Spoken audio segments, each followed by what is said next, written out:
Hi, this is Scott Garibay, and today I'm going to talk about Dunkirk. So, Dunkirk, of course, is Christopher Nolan's recent film, and I think it's a 5 out of 5 star film. And the more I've been thinking about it, I really think it's a tour de force for Christopher Nolan. It is an exceptionally good movie. Just so good that I think it really amazes me what he's done. And I think when you really look at this film, what you're really seeing is you're seeing a director who no longer has the question of whether he is a great director. He has taken that as a base fact, right? And that's really interesting, right? Because there's a level of hubris that goes along with that. I think he's 100% correct. I really feel like, he finished the Batman trilogy. He has the Heath Ledger film, the Heath Ledger Batman, Heath Ledger Joker. And so I think at this point, what he's doing is he is using the Batman trilogy, which was made well over $1 billion. They solidified overall the superhero genre. And at this point, what he's saying is, I already know that I can make a successful blockbuster. I already know that I can overcome all the travails of making a studio film. And there are many travails of making a studio film. It is incredibly difficult. You need to get good writing, good directing, good cinematography, good costuming, all these things. You need to pull it all together, right? And he's saying, I have that on rails. I have making a good blockbuster on rails.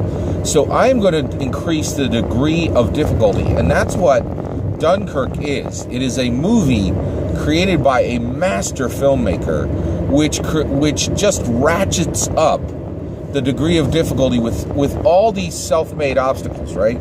So what are the self-made obstacles that Christopher Nolan chose to rail against, to make a film that defied all conventions on what would make a film harder to make?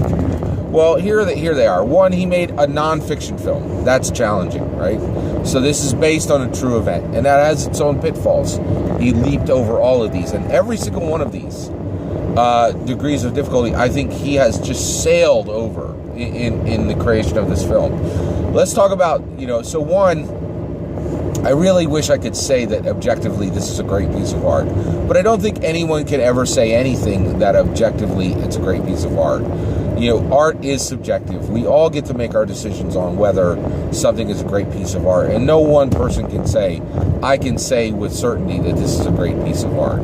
We can certainly have many pieces of evidence, but art is subjective. But I can say objectively that it has been successful. It had a budget of $100 million, and now, essentially 3-4 weeks out, we're looking at $235 million domestic.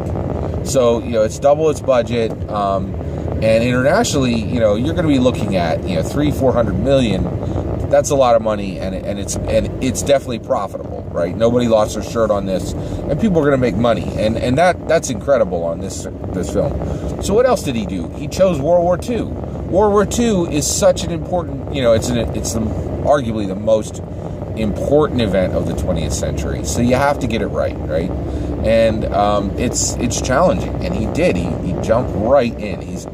This movie. He is absolutely fearless. Like he just continues to ratchet back the degree of difficulty. No dialogue, right? Of course, there's some dialogue in there, but it's so limited in dialogue. And he's doing that because he's saying, "Hey, I can tell this story visually." He chose a non-battle. This is a war movie with a non-battle. Dunkirk wasn't a battle between the Germans and the British.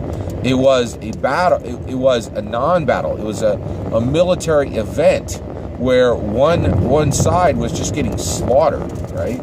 And so that has its own pitfalls, which Christopher Nolan just leaped over. There's just so many. It was bloodless. It was a bloodless war movie. It's just it really is amazing. There's no investment in the characters. There's no scene of I'm going to read the letter, of a soldier reading the letter from his girlfriend, so you care when he dies. He doesn't do any investment in any of the characters. This is virtually every writer would tell you that you cannot do this. This is absolutely undoable. You must invest people in your film, in your movies. But this is a successful movie without individual investment in the characters.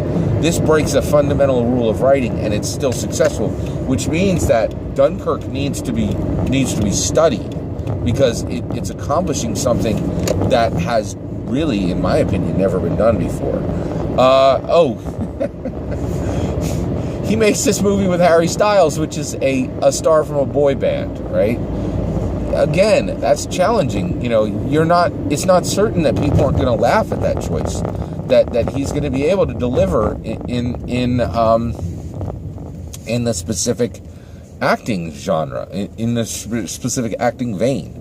But he handled it. You know, Harry Styles did a great job, and Christopher Nolan, he trusted that it was going to work. You know, it truly is incredible.